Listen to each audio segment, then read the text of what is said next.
want to live a life on fire and on mission. You want to be filled with such conviction and drive that you stop caring about what anyone thinks. You want to face each day alive, authentic, and fully present in every moment. With your wife, with your kids, on the street, at work. You want to bring yourself to the table and to stop bringing the watered-down, nice, what everyone wants version of you.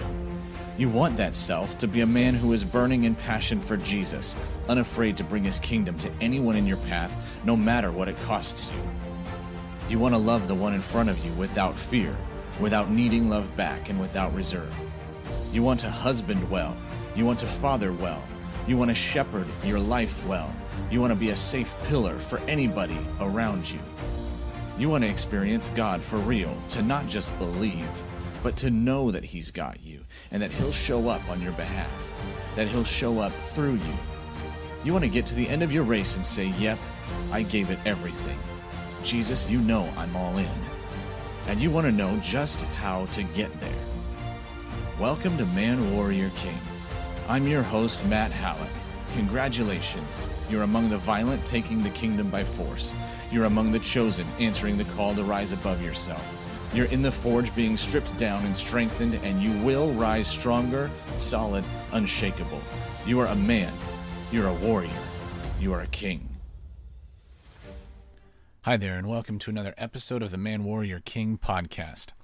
I'm your host, Matt Halleck, and if you want to find out more about Man, Warrior, King, you can hit us up at www.manwarriorking.com. You can also subscribe to the podcast, being sure to leave a 5-star review and spread the word. I really believe that Jesus is awakening men in our day to know him for real, and he's awakening men to rise into their full, authentic manliness through connection with their King. I believe he is wanting to both resurrect the men in the church and also rebuild the kingdom in the church's men. And that's what we're here doing. I'm here proclaiming the message that he has worked into me over the course of my life. And I know that this message is life-changing and it's powerful, and it will change the world when men start to live in their true identity, their true calling as men of the kingdom. So the more you spread this, the more the earth will be full of men walking in their calling. And that is something that excites me. That is something that I believe excites the heart of God, and it's something that I am honored to be a part of. So, though, enough of that. Today, we are going to talk about how to experience God. That, my friends, is a question that many of us have. How do I go from just knowing about God, from knowing the right things, to thinking about him like with the right beliefs that I have about him, having all the right doctrine? How do I go from this head knowledge to actually knowing him as a person, as a friend, even as a person who is present, who changes things? Because if we don't have a living experience of a living presence who is God, then we don't have anything. We don't have anything better than any other religion on the earth. We are just a religion if we don't know him in reality. And one of my biggest concerns is that our culture, our Christian culture, has somehow begun to accept a gospel that doesn't have power. It's begun to accept a gospel that doesn't have the presence of God in it. We don't actually fight through in prayer until answers come and God proves himself alive. Instead, we change our prayers to be things that are a lot easier to either see happen or to make up answers that they actually happened. For example, instead of praying that Jesus would heal a loved one of cancer, right? Outright praying for healing, as we see happen in the Bible. That's a biblical thing. But instead of that, we often pray that God would give wisdom to the doctors, that God would comfort that person, bring peace to their family. And these are good things. And you may have prayed them, and that's okay. But what's not okay is that we drop back from a full biblical faith. In the book of Hebrews, it says, "We are not of those who draw back unto perdition, but we push forward. We push forward, always pushing the limits of what's possible, because if Jesus said all things are possible to them who believe, then why do we settle? Why do we settle for less? And why do we wait and come up with doctrines that make it feel wrong to believe for more? A couple of years ago, I was praying one day, and Jesus spoke to me. He impressed some things in my spirit, but he showed me the story where he was in the garden. He had been praying, and right before Judas brought the whole band of brothers, so to speak, to arrest him, when they got there, Peter, being his full fiery self, he takes out his sword and he cuts off the ear of Malchus, who was one of the temple guards, I believe. And what Jesus showed me there is that he took the man's ear, as the Bible says, and he replaced it. He healed it. He restored it to what it was meant to be. And he was telling me, I have established what the gospel that I have brought to earth is a gospel of restoration. It is not a gospel of making you feel better about the less that you have. Now, he didn't just touch Malchus's head and close up the wound and leave the ear off. But we've gotten so used to settling for that, for God to not actually show up, for God to not do what only he can do. If you read the Old Testament, if you read especially the prophets, I'm in Jeremiah right now, and if you read how he speaks about the idols that his people would create, he says they're dumb. The idols, they don't do jack. They're wood, they're stone, and you pray to them. But I'm the living God. I'm the one who brought you out of Egypt. I'm the one who showed you my outstretched arm and signs and wonders. I am the one who's alive. He says in Jeremiah, call to me, and I will answer you, and I will show you great and mighty things that you don't even know. This sounds like a God who wants to show himself, who wants to show off, to make a name for himself. So are we going to put him up to it? Are we going to actually hold him to that? Are we going to engage with him and say, okay, God, yes, you want to show up. You want to show yourself strong. Okay, then. Then, God, I'm in, and I will fight for it. I will hang on until you do your stuff. And I will tell others, and I will share about the God who is alive. I will live my life in such a way that I build a testimony of a living God who intervenes in my affairs, in my world, on a regular basis, because he is not dead. He is not far off. The kingdom is not far off, but it is here within us.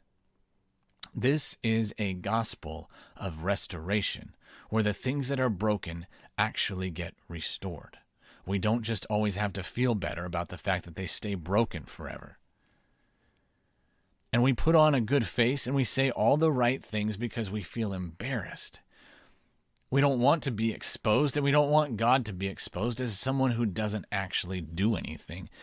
I'd rather wrestle, though. I'd rather wrestle like Jacob all night long with God until he shows up, until he answers, until he blesses me. And I'd rather be honest about it and say, you know what, I'm not seeing the answer, but I am wrestling right now. And I will not stop because this God says that he is alive.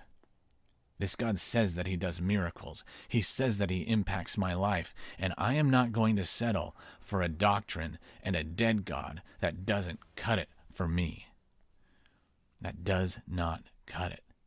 A dead God is not who I am serving. Jesus rose from the grave, so why do we put him back in it with our unbelief? But Jeremiah invites us. He says, call to me, and I will answer.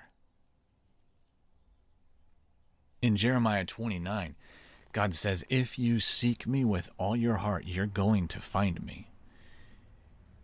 You will find me. It's not just you will be good at thinking the right things or you will have the right beliefs. It's you will actually find me and encounter me, a person. And you know what? I'm not going to just be dead and dumb. I will restore the fortunes to you. I will do stuff that has impacted, that has a readout that's tangible. I'll change your life. For me, the reason why I don't settle for less is because of my own battle. I have been on a journey toward healing for like 12 years now. 12 years ago, I got a major blow.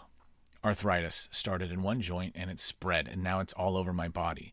I'm 3 inches shorter now than I used to be. I have bones that have not healed like they should. I have ankles that are deformed and toes that are bending over on top of themselves. I've had years of pain daily. And there have been years where I could hardly get out of bed, and my wife thought I was going to die. And in a place like that, I had a choice. Either settle for what I had just come to believe, along with many, many other Christians, which is that stuff like this, like we don't know God's mysterious will, but it must, if it's not changing, he must have a better plan. And his will must be for you to go through this. And I'm sorry, but for me in that place, that was crap that didn't cut it. I don't care that God has a better plan. When I'm stuck in pain and in my bed, I want to be healed. And when I read the Bible, I see Jesus healing people. And I don't see anything in the Bible that tells me he's done. I don't. In fact, I see Hebrews tell me how it tells me that he is the same yesterday, today, and forever. So if he healed people yesterday, then I think he's still in the business of healing people today. And he will continue to be. And this is not just me just being arrogant. This is me being a child. He said, if you want to see the kingdom, if you want to enter the kingdom, then become like a child. And so if a child sees the Bible and sees Jesus heal people, and then a child hears that same Jesus say, I will never change, then a child is going to believe that today Jesus heals people. It's we adults who start to get smart and think it through too much and come up with reasons why not and reasons to make ourselves feel better. But a child believes, and that's it. And so I looked and I believed because the Bible said that Jesus heals. And so that's where I'm at right now. But it started me on a journey of wanting to see a lot more because I see the Bible alive with a God who is alive, with a God who does miracles and tells us that he stretches out his arm, and we can see him do great and wondrous deeds. Chronicles says that he's intently searching throughout the entire earth for those whose hearts are loyal to him, so that he can show himself strong on their behalf. My God, show yourself strong on my behalf. I want a life that tells of your glory and tells of your goodness and tells that you're alive, that you restore, and you are real, and you are not just somebody that I give lip service to.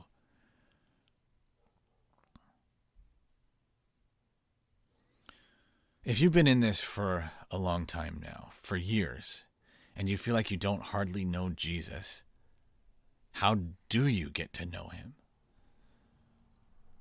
I believe there are many times when he comes and he sideswipes us out of nowhere, and we may not expect it. We may not even be setting ourselves up well for it, and yet he does it.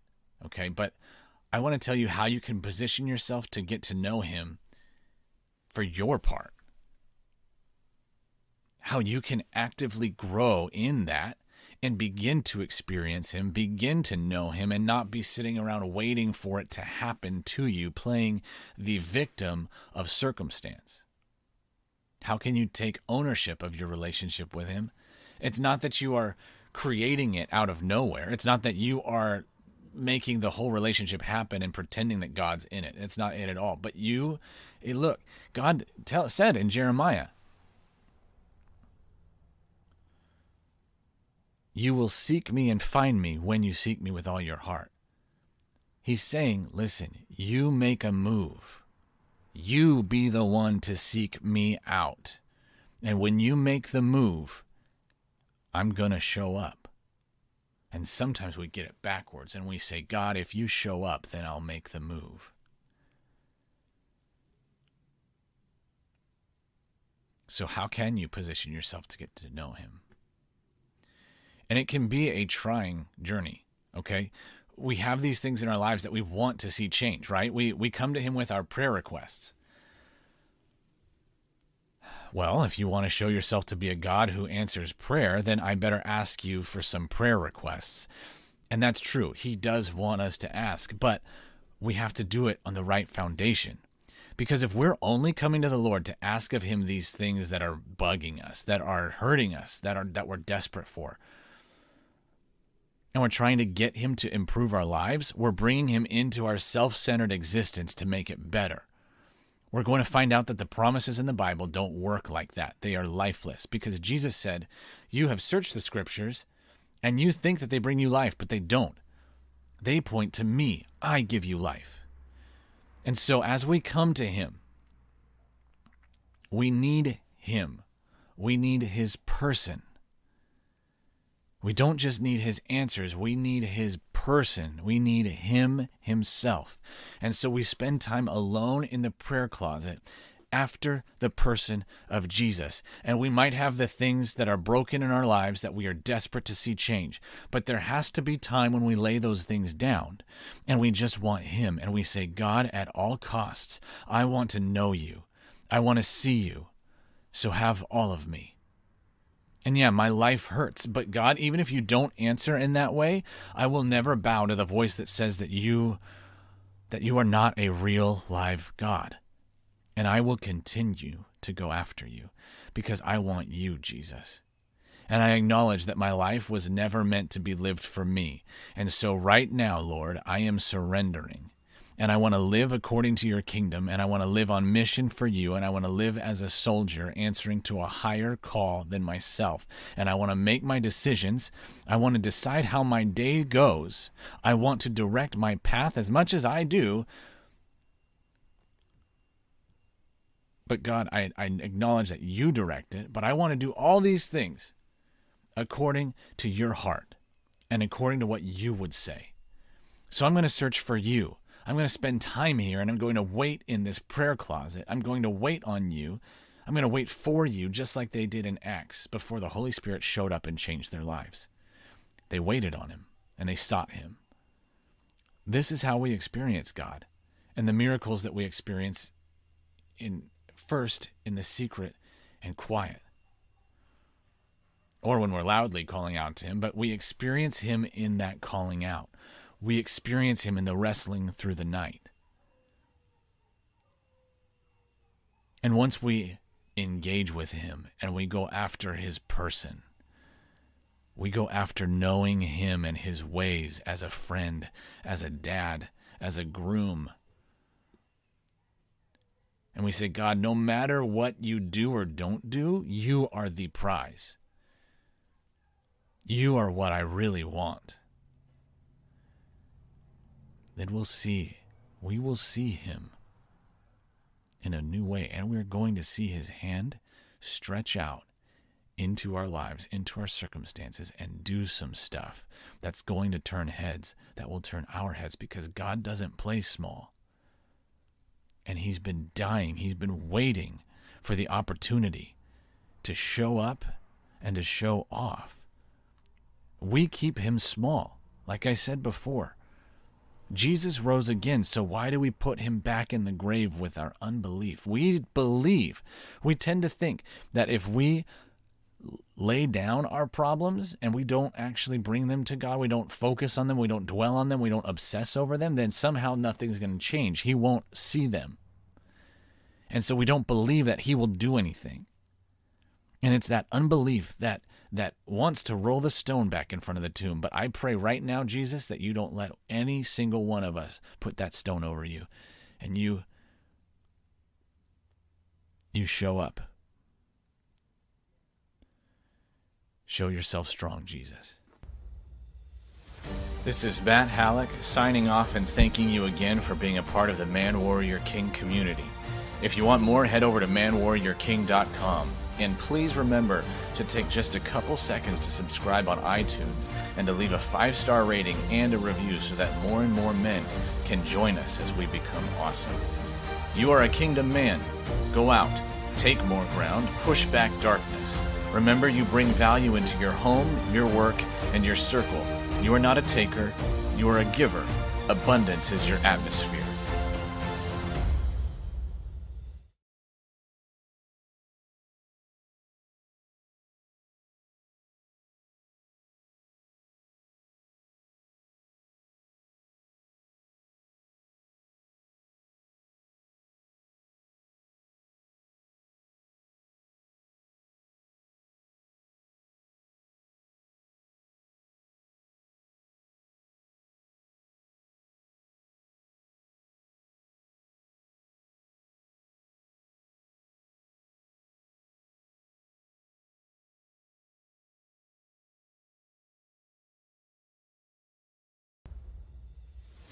This is Matt Halleck signing off and thanking you again for being a part of the Man Warrior King community. If you want more, head over to manwarriorking.com. And please remember to take just a couple seconds to subscribe on iTunes and to leave a 5-star rating and a review so that more and more men can join us as we become awesome. You are a kingdom man. Go out, take more ground, push back darkness. Remember, you bring value into your home, your work, and your circle. You are not a taker, you are a giver. Abundance is your atmosphere.